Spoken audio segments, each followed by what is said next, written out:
يهده الله فلا مضل له ومن يضلله فلا هادي له ونشهد أن لا إله إلا الله وحده لا شريك له ونشهد أن سيدنا وسندنا وحبيبنا ومولانا محمدا عبده ورسوله الذي أرسله الله تعالى بالحق بشيرا ونذيرا وداعيا إلى الله بإذنه وسراجا منيرا أما بعد فقد قال الله تبارك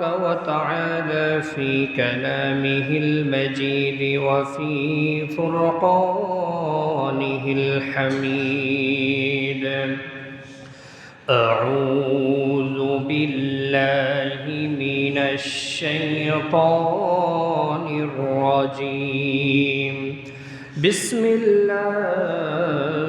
الرحمن الرحيم وإذ قال لقمان لابنه وهو يعظه يا بني لا تشرك بالله إن الشرك لظلم عظيم وقال النبي صلى الله تعالى عليه وسلم مروا أولادكم بالصلاة وهم أبناء 7 سنين واضربوهم عليها وهم أبناء 10 سنين وفرقوا بينهم في المضاجع أو كما قال النبي عليه الصلاة والسلام صدق الله مولانا العظيم وصدق رسوله النبي الكريم ونحن على ذلك من الشاهدين والشاكرين والذاكرين والحمد لله رب العالمين محبت الشتى درود پڑھون اللهم صل على محمد وعلى آل محمد كما صليت على إبراهيم وعلى آل إبراهيم إنك حميد مجيد اللهم بارك على محمد وعلى آل محمد كما باركت على إبراهيم وعلى آل إبراهيم إنك حميد مجيد سبحانك لا علم لنا إلا ما علمتنا إنك أنت العليم الحكيم رب اشرح لي صدري ويسر لي أمري واحلل عقدة من لساني يفقه قولي الحمد لله মহান আল্লাহ পাক রব্বুল আলামিনের আজিমুশ-শান দরবারে লাখো কোটি শুকরিয়া যে মহান রব্বুল আলামিন জুমার নামাজ আদায়ের উদ্দেশ্যে আমাদেরকে জামে মসজিদে সমবেত করেছেন। সেই রব্বে করিমের দরবারে কালেমাতুশ শুকর আদায় করে সকলেই বলি আলহামদুলিল্লাহ। পবিত্র কোরআনে কারীমের একটি সূরা সূরা লুকমান থেকে একটি আয়াত পড়া হয়েছে। অসংখ্য অগণিত আহাদিস থেকে একটি হাদিস পাঠ করা হয়েছে। আল্লাহ পাক রব্বুল আলামিনের এই কোরআনের এই আয়াতের মাধ্যমে কি জানান দিচ্ছেন আমাদেরকে, সেই বিষয়ে আজকে আমরা কিঞ্চিত আলোকপাত করব। বিশেষ করে এই সূরাটি সূরা লুকমান 3000 বছর আগে হযরত লুকমান তিনি দুনিয়ায় এসেছিলেন। কয় হাজার বছর? 3000 বছর আগে তিনি এসেছিলেন। আল্লাহ পাক রব্বুল আলামিন তাকে দুইটি অপশন দিয়েছিল যে আপনি কি নবী হবেন নাকি আপনি হাকিম হবেন, জ্ঞানী। হাকিম মানে জ্ঞানী, বিজ্ঞ, নাকি আপনি নবী হবেন। হযরত লোকমান আলাইহিস সালাম তিনি আল্লাহ পাকের কাছ থেকে বললেন যে আমাকে আপনি হাকিম বানিয়ে দেন। সুবহানাল্লাহ। এখন প্রশ্ন ওঠে, নবীর দাম বেশি নাকি হাকিমের দাম বেশি? নবীর দাম বেশি না? তাহলে উনি কেন হাকিমকে বেছে নিলেন? এখানে কারণ হলো, প্রত্যেকটা নবীকে আল্লাহ পাক রব্বুল আলামিন যে নবী বানিয়েছেন তার আগে তাকে আল্লাহ জিজ্ঞাসা করেন নাই, করছেন? এমনিই তাকে কি বানাইছেন? নবী। কিন্তু একমাত্র ব্যতিক্রম হলো লোকমান। লোকমান আলাইহিস সালামকে আল্লাহ বানানোর আগে দুইটা অপশন দিয়েছেন। একটা হলো বড় দায়িত্ব আর একটা হলো ছোট দায়িত্ব। নবুয়তের দায়িত্ব বড় কিনা বলেন? অনেক বড় দায়িত্ব। তো উনি চিন্তা করলেন, এত বড় নবুয়তের দায়িত্ব আমি নেওয়ার পরে যদি কোনো কারণে মিস্টেক হয়ে যায় তাহলে আল্লাহর কাছে কি জবাব দেব? এই জন্য তিনি এত বড় দায়িত্ব তিনি নেন নাই। বলেন সুবহানাল্লাহ। এই জন্য বড় বড় দায়িত্ব যখন আমাদের সামনে আসে তখন চিন্তা করা যে আমি এর ভার উঠাইতে পারবো কিনা। যদি আমি এর ভার উঠাইতে পারি তাহলে তো আলহামদুলিল্লাহ, তা না হলে আপনি এত বড় একটা দায়িত্ব নিলেন যেই ভার আপনি করতে পারবেন না, নিজে দায়িত্ব পালন করতে পারবেন না, পরে আপনার জবাবদিহি করতে হবে।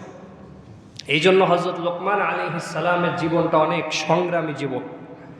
উনি প্রথম জীবনে অত্যন্ত গরিব অসহায় একজন মানুষ ছিলেন, ছাগলের রাখাল ছিলেন, মানুষের ছাগল চড়াইতেন, গোলাম ছিলেন। কিতাবের মধ্যে, তাফসীরের কিতাবের মধ্যে লেখা হয় উনি অত্যন্ত কালো নিগ্র একজন মানুষ ছিলেন। এই জন্য আল্লাহ পাক রব্বুল আলামিন কাকে নবুয়ত দিবেন, কাকে হিকমত দিবেন, কাকে জ্ঞান দিবেন, এটা একমাত্র কে জানেন? আল্লাহ। আল্লাহ পাক রব্বুল আলামিন চেহারা সুরাত দেখে আল্লাহ পাক কাউকে কিছু দেন না। হাদিসের মধ্যে আসছে, আল্লাহর নবী সাল্লাল্লাহু আলাইহি ওয়াসাল্লাম আল্লাহ পাকের একটা কথা উল্লেখ করেছেন যেটাকে হাদিসে কুদসি বলা হয়। ইন্নাল্লাহা লা ইয়ানজুরু ইলা সুওয়ারিকুম ওয়া আমওয়ালিকুম ওয়ালাকিন ইয়ানজুরু ইলা কুলুবিকুম ওয়া আ'মালিকুম। নিশ্চয়ই আল্লাহ পাক রব্বুল আলামিন তোমাদের চেহারা সূরত এবং ধন সম্পদকে আল্লাহ দেখেন না। আল্লাহ পাক রব্বুল আলামিন তোমাদের অন্তর এবং আমল দেখেন। তাফসীরের মধ্যে আসছে লোকমান হাকিমের যেই মালিক ছিলেন তিনি বললেন, আমার যেই ছাগলের পাল আছে এখান থেকে একটা ছাগল তুমি জবাই করো।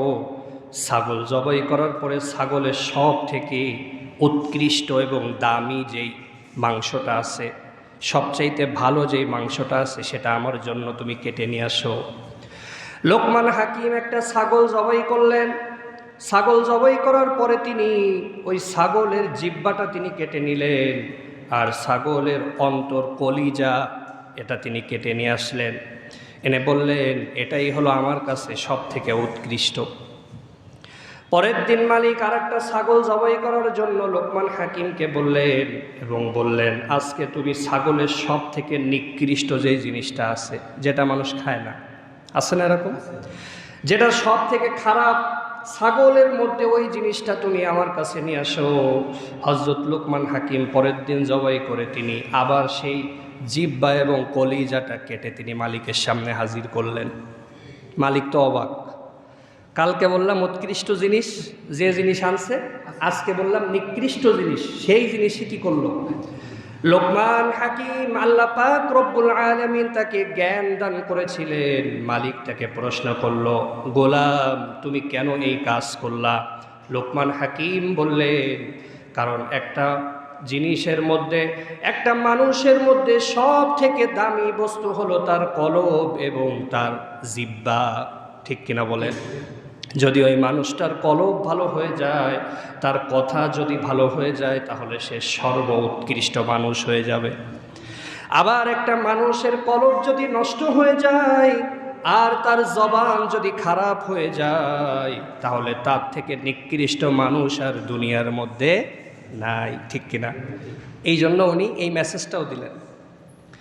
তাহলে উনি কত বড় জ্ঞানী ছিলেন বুঝতে পারছেন? আল্লাহ পাক রব্বুল আলামিন ওনার মধ্যে শুকরিয়া দান করেছিলেন। ওনার ভিতরে আল্লাহ পাকের শুকরিয়া ছিল। কি ছিল? শুকরিয়া। আমি ছিলাম গোলাম, আমি ছিলাম মানুষের বাড়িতে কাজ করতাম, কিন্তু আল্লাহ পাক রব্বুল আলামিন আমাকে দামি বানিয়েছেন। আল্লাহ পাক রব্বুল আলামিন সেই কথা সূরা লুকমানের মধ্যে বললেন, ওয়ালাকাদ আতাইনা লুকমানাল হিকমাতা আনিশকুর লিল্লাহ। আমি লুকমানকে হিকমত দান করেছি, সুতরাং তোমার এই হিকমত পাওয়ার পরে তুমি আমার শুকরিয়া আদায় করো। আল্লাহ পাক রব্বুল আলামিন বলছেন আমার শুকরিয়া আদায় করো। ওয়ামান ইয়াশকুর ফাইন্নামা ইয়াশকুরু লিনাফসি। যেই ব্যক্তি শুকরিয়া আদায় করে, আল্লাহ পাক রব্বুল আলামিন সবাইকে একই অবস্থার মধ্যে রাখেন না। দুনিয়ার মধ্যে দেখবেন অনেক মানুষ ছিল ছোটবেলায় অনেক কষ্টে জীবনযাপন করেছে, আছে কি না? অত্যন্ত কষ্ট করে, অনেক কষ্ট মষ্ট করে একটা বাড়ি করেছে, অনেক কষ্ট মষ্ট করে জমি জমা করেছে, কিন্তু ছোটবেলায় তার এত ভালো অবস্থা ছিল না, আছে কি না? আল্লাহ পাক রব্বুল আলামিন বলছেন, বান্দা তুমি আমাকে ভুলে যেও না। দুনিয়ার মধ্যে অনেক মানুষকে যদি জিজ্ঞাসা করা হয় তুমি কিভাবে এত বড় হইলা, এত দামি তুমি কোন পর্যায়ে গেলা, কিভাবে তুমি এই পর্যন্ত আসলা, অনেক মানুষ আল্লাহর শুকরিয়া আদায় না করে নিজের জ্ঞানের বড়াই করে, বলে যে আমার জ্ঞানের মাধ্যমে আমি এই জায়গায় পৌঁছেছি। বলেন নাউজুবিল্লাহ। আল্লাহ পাক রব্বুল আলামিন বললেন আনিশকুরু লিল্লাহ, তুমি আল্লাহ পাকের শুকরিয়া আদায় করো। আমি লুকমানকে জ্ঞান দান করেছিলাম, লুকমান একমাত্র আমার শুকরিয়া আদায় করেছে। একবার লুকমান হাকিম তিনি অনেক মানুষকে নিয়ে ওয়াজ করতেছিলেন, হঠাৎ করে একজন লোক এসে লুকমান হাকিমকে প্রশ্ন করল, আরে আপনি সেই হুজুর না যেই হুজুর আমার সাথে মানুষের বাড়ি কাজ করতেন? কাউকে যদি অতীত মনে করাই দেওয়া হয় অনেক সময় তার খারাপ লাগে কিনা, যে আজকে আমি এই পর্যায়ে আসছি, খুতবা দিচ্ছি, মসজিদের খতিব, সবাইকে নিয়ে ওয়াজ করতেছি, আর আমি সেই কবে কার বাড়ি কাজ করছিলাম এটা আবার বলতেছি। এরকম খারাপ লাগে কিনা? লোকমান হাকিম বললেন, তুমি আমার সামনে আসো ভাই, অবশ্যই অবশ্যই আমি তোমার সাথে মানুষের বাড়িতে কাজ করতাম। এবার ওই লোক বলেন, তাহলে কিভাবে আপনি এই পর্যায়ে আসলেন? আপনি তো একজন নিগ্রো কালো গোলাম ছিলেন, আমার সাথে আপনি মানুষের বাড়িতে কাজ করতেন, কিন্তু আজকে আপনি এত মানুষের সামনে কথা বলেন, হিকমতপূর্ণ কথা কিভাবে? লোকমান হাকিম বললেন, আমি কয়েকটা জিনিস অবলম্বন করেছি যার কারণে আল্লাহ আমাকে এইখানে পৌঁছায় দিয়েছে। তার মধ্যে এক নাম্বার হলো সত্যবাদিতা। সব সময় সত্য কথা বলতাম, কখনো কি বলি নাই? মিথ্যা বলি নাই। 2 নাম্বার হলো আমানতদারি ছিল। কি ছিল? আমারে কেউ আমানত দিলে আমি সেই আমানতের কি করতাম না? খেয়ানত করতাম না। আর 3 নাম্বার মিষ্টভাষী ছিলাম। আমি দেখতে কালো, দেখতে খারাপ, কিন্তু আমি কথা দিয়ে কখনো কাউকে কি করি নাই? কষ্ট দেই নাই। বলেন না সুবহানাল্লাহ। এজন্য আমরা পারবো তো এই জ্ঞানগুলো অর্জন করতে ইনশাআল্লাহ।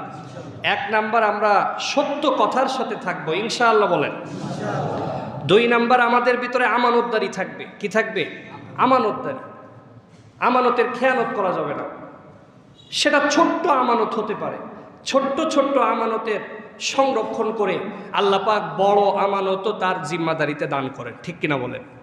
ছোট্ট ছোট্ট আমানত খেয়াল করতে হবে। 3 নাম্বার হলো মিষ্টভাষী হতে হবে। মানুষের সাথে হাসি মুখে কথা বলা, গালিগালাজ না করা। কালকে একজন ভদ্রলোক আমাকে বলতেছে, এমন একজন মানুষ আমার সাথে আছে, সেই মানুষ তার স্বাভাবিক কথার থেকে গালিগালাজ বেশি করে। জোরে বলেন নাউজুবিল্লাহ। তার সাথে যদি 5 মিনিট কথা বলি তাহলে 6 মিনিট সে গালি দেয়। আছে কিনা এরকম লোক? এত মুখ খারাপ। আল্লাহ পাক হেদায়েত নসিব করুক, সকলেই বলি আমিন। জবান অনেক দামি জিনিস। এই জবানকে যদি আপনি ভালো কাজে লাগান, এই জবান যদি আপনি আল্লাহ পাক রব্বুল আলামিনের পথে লাগান, আপনি হয়ে যাবেন শ্রেষ্ঠ সন্তান। আর এই জবান যদি আপনি শয়তানের কাজে লাগান, গালিগালাজ, বিভিন্ন গীবত শেকায়েত করে সময় কাটিয়ে দেন, আপনি হবেন সব থেকে নিকৃষ্ট মানুষ। জোরে বলেন নাউজুবিল্লাহ। হযরত লোকমান হাকিমকে আল্লাহ পাক রব্বুল আলামিন এত বড় জ্ঞানী বানানোর পরে লোকমান হাকিম তিনি তার সন্তানকে 3000 বছর আগে নসিহাত করেছিলেন। কি করেছিলেন? নিজের সন্তানকেও নসিহাত করতে হবে। কত সুন্দর করে তিনি নসিহাত করেছিলেন, আল্লাহ পাকের কাছে বড় পছন্দ হয়েছে। কোরআনের মধ্যে আল্লাহ উল্লেখ করে দিয়েছেন। কোরআনের মধ্যে হযরত লোকমান হাকিমের জন্য একটা রুকু আল্লাহ বরাদ্দ করে দিয়েছেন। তিনি কিভাবে তার সন্তানকে আদেশ দিয়েছেন, কিভাবে তার সন্তানকে তিনি উপদেশ দিয়েছেন। আমাদেরও কারোর সন্তান আছে, আমরা কি কখনো তার সন্তানকে উপদেশ দিয়েছি কিনা? উপদেশের ভাষাটা কেমন ছিল? কত মায়াবী ভাষা, একটু দেখেন। وَإِذْ قَالَ لُقْمَانُ لِابْنِهِ وَهُوَ يَعِظُهُ يَا بُنَيَّ لَا تُشْرِكْ بِاللَّهِ ইন্না শিরকা লাযুলমুন আযীম। হযরত লোকমান হাকিম তার সন্তানকে ডেকে বললেন, ইয়া বুনাইয়া, হে আমার প্রিয় সন্তান। সুবহানাল্লাহ বলেন, কত সুন্দর ডাক। আমরা কি আমার সন্তানকে কখনো এভাবে ডেকেছি কিনা? হে আমার প্রিয় বৎস, আমার কাছে একটু বসো, তোমাকে কিছু নসিহাত করি। হযরত লোকমান হাকিম অনেক আদর করে ডাকলেন। ডাকার পরে তিনি 1 নাম্বার কথা যেটা বললেন, ইয়া বুনাইয়া লা তুশরিক বিল্লাহ, হে সন্তান তুমি আল্লাহর সাথে কাউকে শরীক করো না। 1 নম্বর উপদেশ কি? আল্লাহর সাথে কাউকে শরীক করো না।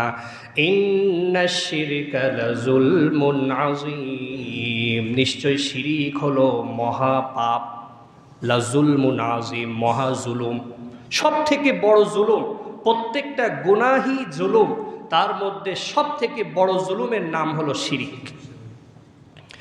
অন্য আয়াতের মধ্যে আল্লাহ পাক বলছেন, ইন্নাল্লাহা লা ইয়াগফিরু আন ইউশরাকা বিহি ওয়া ইয়াগফিরু মা দুনা যালিকা লিমান ইয়াশা। নিশ্চয়ই আল্লাহ পাক রব্বুল আলামিন বান্দার সব গুনাহ মাফ করে দিবেন, শুধুমাত্র শিরিকের গুনাহ আল্লাহ মাফ করবেন না। ওয়ামান ইউশরিক বিল্লাহি ফাকাদ হাবিতা আমালু, আল্লাহ পাক আয়াতের মধ্যে বলেন, যেই ব্যক্তি আল্লাহর সাথে শিরিক করে তার সব আমল বাতিল হয়ে যায়। ওয়া হুয়া ফিল আখিরাতি মিনাল খাসিরিন, এবং সে আখিরাতের মধ্যে ক্ষতিগ্রস্ত হয়ে যাবে। এই জন্য শিরিক করা যাবে নাকি? না, শিরিক করা যাবে না। অনেকের সন্তান হয় না, সন্তান না হওয়ার কারণে সে মাজারের মধ্যে সন্তানের আশায় মান্যত করে। আছে কিনা এমন লোক? যেই ব্যক্তি কোনো বাবার দরবারে গেল, বাবার দরবারে সন্তানের জন্য মান্যত করলো, অন্য কিছুর জন্য মান্যত করলো, তার জীবনের সব আমল আল্লাহ বাতিল করে দিবেন। জোরে বলেন নাউজুবিল্লাহ। অনেক আল্লাহর বান্দা আছে ইবাদত বন্দেগীও করে, আবার মাঝে মধ্যে বিভিন্ন মাজারের মধ্যে যায়, বিভিন্ন মাজারে জিয়ারতের উদ্দেশ্যে যায়। একমাত্র 3টা জায়গা আছে, যে 3টা জায়গা জিয়ারতের উদ্দেশ্যে যাওয়া যায়। জোরে বলেন কয়টা জায়গা? হাদিসের মধ্যে আসছে, লা তুশাদ্দুর রিহালি ইল্লা ইলা সালাসাতি মাসাজিদ। পৃথিবীর মধ্যে মাত্র 3টা মসজিদ এমন আছে, এই 3টা মসজিদের জন্য সফর করাও ইবাদত। 1 নাম্বার হলো মসজিদে হারাম, বাইতুল্লাহ, কাবা ঘর। কেউ যদি কাবা ঘরের উদ্দেশ্যে সফর করে, প্রতিমধ্যে ইন্তেকাল করলে শাহাদাতের মওত নসিব হবে। 2 নাম্বার হলো মসজিদে নববী, আল্লাহ রসুল সাল্লাল্লাহু আলাইহি ওয়াসাল্লামের নিজ হাতে তৈরি করা যেই মসজিদ, সেই মসজিদের নাম হলো মসজিদে নববী, মসজিদুন নবী সাল্লাল্লাহু আলাইহি ওয়াসাল্লাম। এই মসজিদে নববীর পাশেই শুয়ে আছেন আমার আপনার প্রিয় হাবিব মুহাম্মদ আরবি সাল্লাল্লাহু আলাইহি ওয়াসাল্লাম। সকলেই একবার বলুন সাল্লাল্লাহু আলাইহি ওয়াসাল্লাম। এই মসজিদে নববীর উদ্দেশ্যে সফর করা জায়েজ আছে। 3 নাম্বার মসজিদ হলো মসজিদুল আকসা, আল মসজিদুল আকসা। পবিত্র মসজিদ জেরুজালেমে যে মসজিদ আছে ওই মসজিদের জন্য সফর করা যাবে। জোরে বলেন কয়টা মসজিদ? কি কি? মসজিদে হারাম, মসজিদে নববী, মসজিদে আকসা। এছাড়া পৃথিবীর মধ্যে যত মসজিদ আছে, যত মাজার আছে, আপনি সেই মাজার এবং মসজিদের উদ্দেশ্যে সফর করতে পারবেন না। এটা হাদিসে অনুমতি নাই, আছে। সুতরাং আপনি যদি ওখানে ওই কেন্দ্রিক সফর করেন, এটা আপনার জন্য হারাম হয়ে যাবে। আল্লাহ পাক রব্বুল আলামিন আরেক আয়াতের মধ্যে বলেন, ওয়ামাই ইউশরিক বিল্লাহি ফাকাদ হাররামাল্লাহু আলাইহিল জান্নাহ। যেই ব্যক্তি আল্লাহর সাথে শিরিক করবে, আল্লাহ তার জন্য জান্নাতকে হারাম করে দিবে। তাহলে শিরিক অনেক বড় মারাত্মক অন্যায় কিনা? লোকমান হাকিম তার সন্তানকে আদর করে বুঝাইলেন, বাবা কখনো তুমি আল্লাহর সাথে কি করো না, শিরিক করো না। আমরা আমাদের সন্তান যাদের আছে তাদেরকে বুঝাইতে পারবো তো ইনশাআল্লাহ? এই নসিহাতটা করে দিব, বাবা খবরদার, প্রিয় বাবা, আমার প্রিয় কলিজা, তুমি কখনো কি করো না, আল্লাহর সাথে শিরিক করো না। এরপরে আল্লাহ পাক কিছু নসিহাত করেছেন, ওইটা আরেকদিন বলবো ইনশাল্লাহ। আমি আজকে শুধু লোকমান হাকিমের নসিহাতটা বলবো, ঠিক আছে না? এরপরে আল্লাহ কিছু নসিহাত করেছেন, আমি ওখান থেকে একটুখানি সামনে বেড়ে আবার লোকমান হাকিমের কথায় চলে যাই, ঠিক আছে না ইনশাল্লাহ? ইয়া বুনাইয়া ইন্নাহা ইন তাকু মিসকালা হাববাতিন মিন খারদালিন ফাতাকুন ফি সাখরাতিন আও ফিস সামাওয়াতি আও ফিল আরদি ইয়াতি বিহাল্লাহ ইন্নাল্লাহা লাতীফুন খবীর। হে আমার প্রিয় বৎস সন্তান, তিনি প্রত্যেকবার তার সন্তানকে ডাক দিয়েছেন ইয়া বুনাইয়া। কি বলে ডাক দিয়েছেন? ইয়া বুনাইয়া মানে হে আমার প্রিয় সন্তান। ইন্নাহা ইনতাকু মিসকালা হাব্বা। ইন্নাহা যদি কোনো জিনিস, এই কোনো জিনিস বলতে মুফাসসিরিনে কেরাম তাফসীর করেছেন এটা কোনো গুনাহ হতে পারে। এক নাম্বার কি হতে পারে? গুনাহ। কেউ যদি কোনো গুনাহ করে। দুই নাম্বার তাফসীর হলো এটা গুনাহও হতে পারে, কোনো ভালো কাজও হতে পারে, মানে যে কোনো কাজ, ভালো কাজও হতে পারে, অন্যায় কাজও হতে পারে। আর প্রথম ব্যাখ্যা হলো কোনো কি হতে পারে? গুনাহ হতে পারে। ইয়া বুনাইয়া ইন্নাহা ইন তাকু মিসকালা হাববাতিন মিন খারদাল। হযরত লোকমান হাকিম তার সন্তানকে বললেন, হে আমার প্রিয় বৎস, কোনো গুনাহ যদি হয় সরিষা দানার পরিমাণ। সরিষা দানার পরিমাণ কতটুকু? ছোট্ট।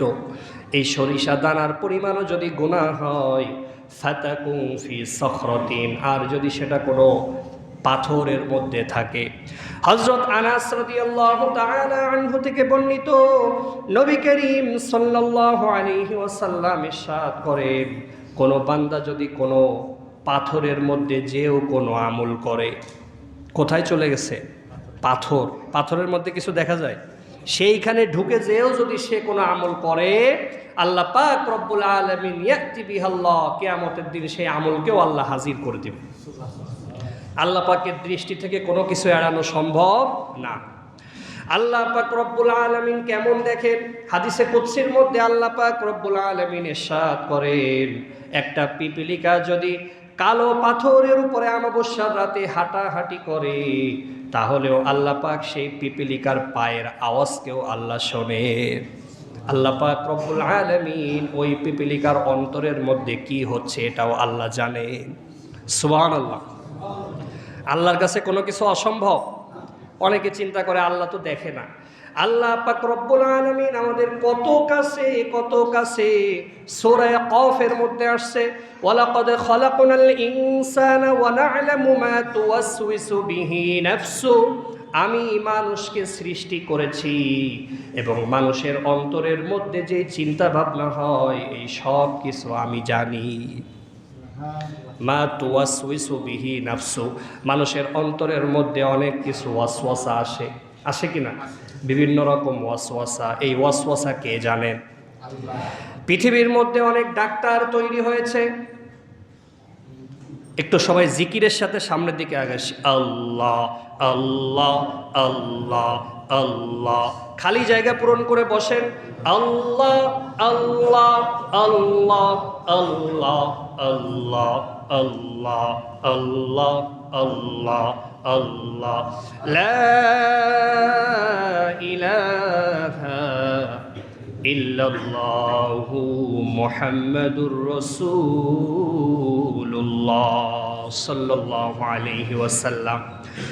আমি আপনাদের সামনে বলছিলাম, আমাদের বর্তমান জামানায় সায়েন্সের যুগে যেই ডাক্তাররা এসেছে, ডাক্তাররা আপনাকে শরীরের মধ্যে এমন এমন পার্টসপাতি লাগিয়ে দিবে, আপনার 2 দিন 3 দিন পরে হার্টটা দুর্বল হয়ে যাবে কিনা সেটাও রিপোর্ট করে দিবে। ঠিক কিনা বলেন?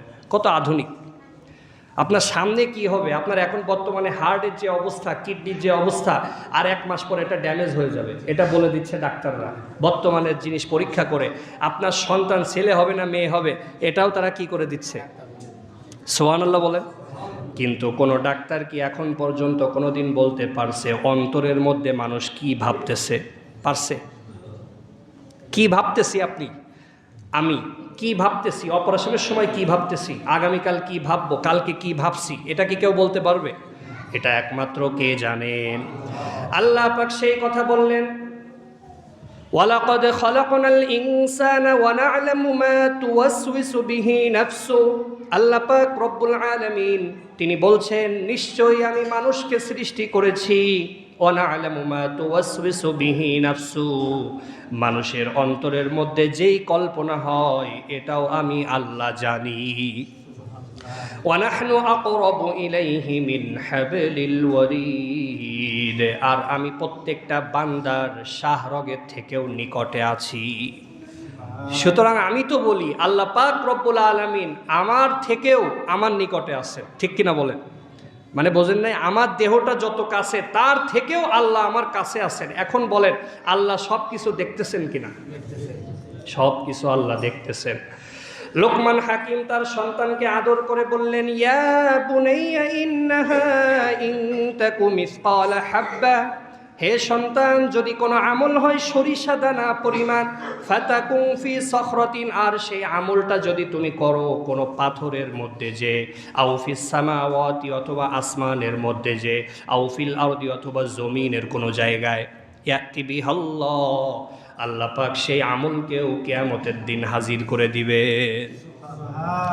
অন্য আয়াতের মধ্যে আল্লাহ বলেন, ওয়ানাদউল মাওয়াজিনাল কিসত লিয়াউমিল কিয়ামাতি ফালা তুযলামু নাফসুন শাইআ, কাল কিয়ামতের কঠিন দিনে ওয়ানাদউল মাওয়াজিনাল কিসত, ন্যায়ের একটা দাড়ি পাল্লা আমি খাড়া করব, প্রত্যেকটা অপরাধের বিচার সেদিন হবে। ঠিক কিনা জোরে বলেন? দুনিয়ার মধ্যে কোনো বিচার আছে কিনা ঠিক মতো? আছে? একটা বিচার হয়তো 1000টা বিচার হয় না। এরপরেও দুনিয়ার মধ্যে যে বিচার হয়, অপরাধ হয় 2022 সালে, বিচার হয় কবে? 30 সালে। ঠিক কিনা? এই বিচারে লাভ কি? যার জন্য বিচার হচ্ছে তারা সব মরে কি হয়ে গেছে? কবরে চলে গেছে। বিচারটা হতে হবে কি? তাৎক্ষণিক, সাথে সাথে। ঠিক কিনা জোরে বলেন? এই জন্য আল্লাহ পাক রব্বুল আলামিন বলছেন, ওয়ানাদউল মাওয়াজিনাল কিসত লিয়াউমিল কিয়ামা ফালা তুযলামু নাফসুন শাইআ, কিয়ামতের দিন আল্লাহ পাক কোন নফসের উপরে সামান্যতম জুলুম আল্লাহ করবেন না। সুবহানাল্লাহ বলেন। দুনিয়ার মধ্যে অন্যায়ভাবে মানুষকে অ্যারেস্ট করা হয়, কোনো অপরাধ নাই, নির্দোষ, এরপরও জেলখানায় পড়ে আছে কিনা? অন্যায়ভাবে জুলুমের শিকার হয়েছে। কিন্তু আল্লাহ বলছেন, ফালা তুযলামু নাফসুন শাইআ, কোনো আত্মাকে, কোনো ব্যক্তিকে আল্লাহ সামান্যতম জুলুম করবেন না। ওয়া ইন কানা মিসকালা হাববাতিন মিন খারদালিন আতাইনা বিহা, আল্লাহ পাক রব্বুল আলামিন বলেন, কেউ যদি সরিষার দানা পরিমাণও কোনো আমল করে সেটাকে আমি হাজির করে আনবো।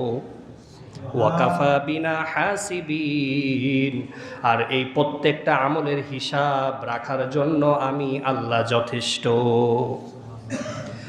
লোকমান হাকিম তার সন্তানকে বললেন, ও আমার প্রিয় সন্তান, তোমাকে আমি নৈতিকতা শিক্ষা দিচ্ছি। পৃথিবীর তুমি যেই প্রান্তে যাও না কেন, যদি দরজাটা লাগাই দিয়ে তুমি ঘরের মধ্যে থাকো, তুমি মনে করতেছো কেউ তোমাকে দেখে না, কিন্তু দেখে কে? আল্লাহ।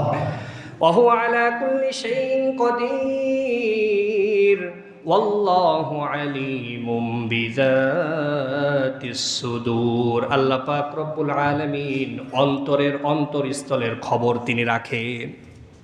কি চিন্তা করতেছেন, এই চিন্তা সম্পর্কেও কাল কিয়ামতের দিন প্রশ্ন করা হবে, ঠিক কিনা জোরে বলেন। এই জন্য আল্লাহ পাক রব্বুল আলামিন আমাদেরকে নেক আমল বেশি বেশি করার তৌফিক দান করেন। লোকমান হাকিম এবার তার সন্তানকে নসিহাত করছেন, ইয়া বুনাইয়া আকিমিস সালাহ, হে আমার প্রিয় বৎস তুমি নামাজ কায়েম করো। বাবা তার সন্তানকে নামাজের জন্য নির্দেশ দিতে হবে, ঠিক কিনা জোরে বলেন। হাদিসের মধ্যে আসছে, মুরু আওলাদাকুম বিসসালাহ, তোমরা তোমাদের সন্তানদেরকে নামাজের আদেশ করো।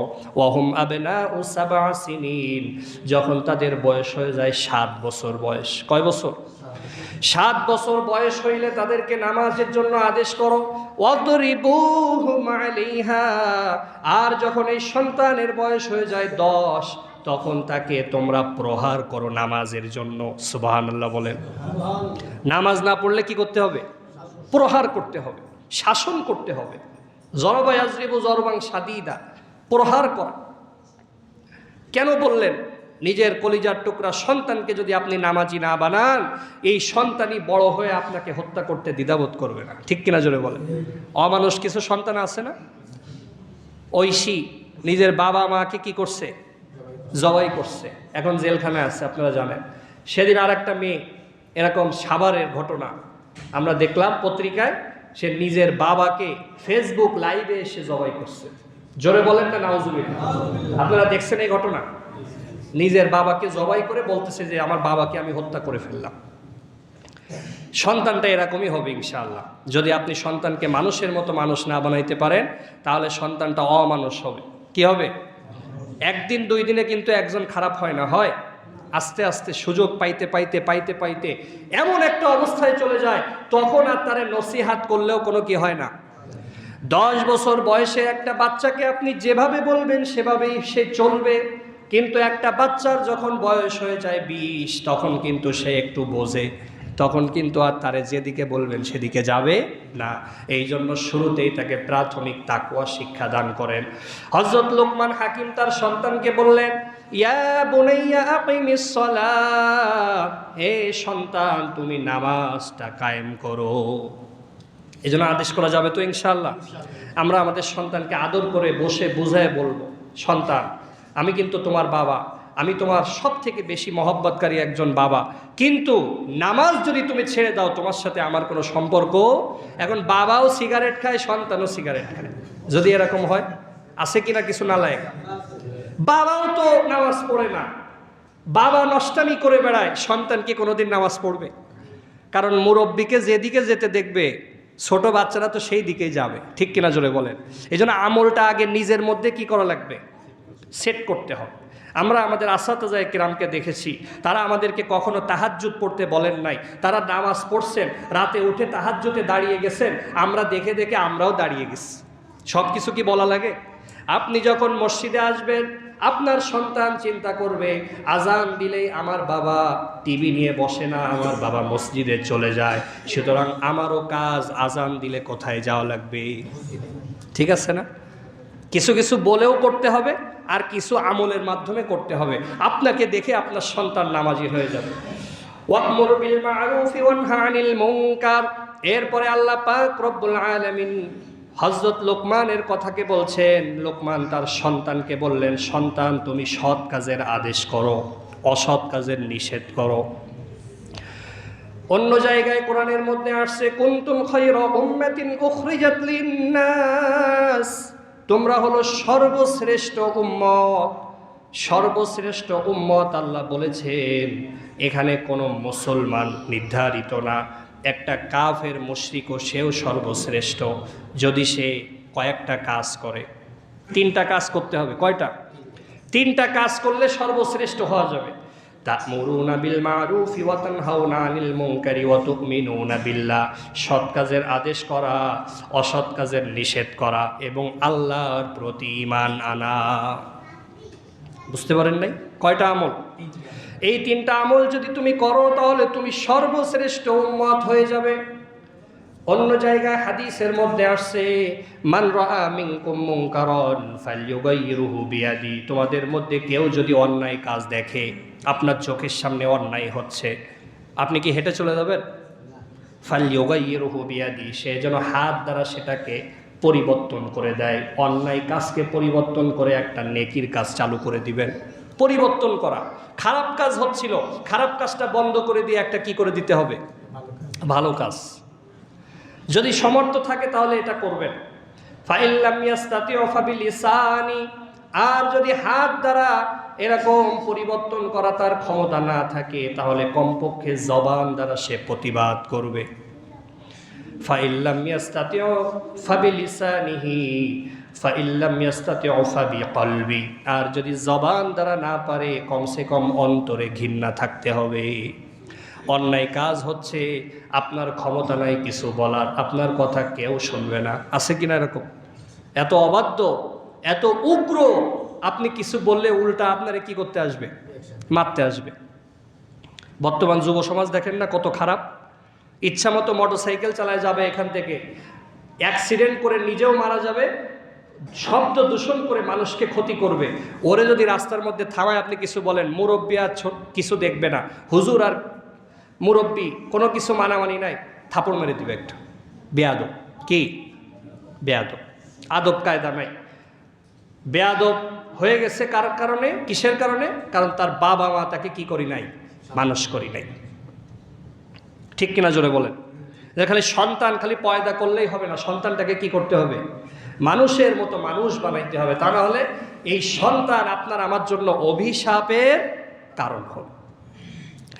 ওয়া'মুর বিল মা'রুফি ওয়ানহা আনিল মুনকারি ওয়াসবির আলা মা আসাবাক, এরপরে তুমি সৎ কাজের আদেশ করবা, অসৎ কাজের নিষেধ করবা। যখন তুমি এই কাজ করবা তখন তোমার উপরে বিভিন্ন বিপদ আসবে। আসবে কিনা? আপনি চুপচাপ থাকেন, কোনো কথা বলেন না, একেবারে খালি কবরের ওয়াজ করেন, কোনো সময় কোনো মানে কারোর বিরুদ্ধে কোনো ওয়াজ করেন না, তাহলে তো আপনার উপর কোনো বিপদও হবে না, ঠিক কিনা? আর যখন আপনি সমাজের অসঙ্গতি নিয়ে কথা বলবেন, সমাজের যে সমস্ত চোর, বাটপার, চিটার, চাঁদাবাজ আছে, এরা আপনার বিরুদ্ধে লেগে যাবে, ঠিক কিনা? বিপদ আসবে কিনা? হযরত লোকমান হাকিম তার সন্তানকে বলছেন, বিপদ আসলে তুমি আল্লাহর জন্য সবর করো। কি করো? অসবির আলা মা আসাবাক, তুমি আল্লাহ পাকের দিকে তাকিয়ে সবর করো, ধৈর্য ধারণ করো। ইন্না যালিকা মিন আজমিল উমুর, নিশ্চয়ই সবর এটা অনেক বড় একটা কাজ। সবর সবাই করতে পারে না, পারে? সবর করতে হবে। আপনি যখন ভালো কথা বলবেন তখন আপনার উপরে বিপদ আসবে, জুলুম আসবে, অত্যাচার আসবে, জেল জরিমানা আসবে, তখন আপনাকে আল্লাহর দিকে তাকায় কি করতে হবে? সবর করতে হবে। সর্বশেষ হযরত লোকমান হাকিম তার সন্তানকে বললেন, ওয়ালা তুসাইর খাদ্দাকা লিন্নাসি ওয়ালা তামশি ফিল আরদি মারাহা, হে আমার প্রিয় সন্তান, তুমি মানুষের দিকে মুখ বাঁকায় কথা বলো না। খাদ্দাকা লিন্নাসি, মানুষের সাথে অহংকার প্রদর্শন করে কথা বলো না। অহংকার এটা কত বড় একটা খারাপ আমল, যেই অহংকারের কারণে শয়তান কত বছর যাবত ইবাদত করার পরেও সামান্য অহংকারের কারণে সব শেষ হয়ে গেছে। আল্লাহ পাক রব্বুল আলামিন অহংকারকে পছন্দ করেন না। আল্লাহ পাক রব্বুল আলামিন হাদিসে কুদসির মধ্যে বলেন, আল কিবরিয়া উরিদাই, অহংকার এটা আমার চাদর। কার চাদর? অহংকার একমাত্র করতে পারেন কে? আপনার আমার অহংকার করার কোনো ক্ষমতা নাই। এই চেয়ারের মধ্যে আমি বসছি, অহংকার করা যাবে না। যদি অহংকার করি, আল্লাহ পাকের কাছে পৃথিবীর সব থেকে নিকৃষ্টতম ব্যক্তি আমি আপনি হয়ে যাব। এক হাদিসের মধ্যে আসছে, লা ইয়াদখুলুল জান্নাহ, ওই ব্যক্তি কখনোই জান্নাতে প্রবেশ করতে পারবে না।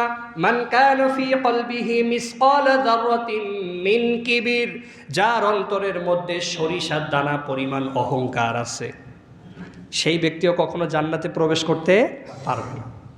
এই জন্য অহংকার দূর করতে হবে। আপনাদের কাছে কত টাকা পয়সা আছে? এই বাংলাদেশের সব থেকে যে বড় ধনী, সব থেকে যে বড় ইন্ডাস্ট্রির মালিক, তার টাকা কি কারুনের মতো হবে? হবে?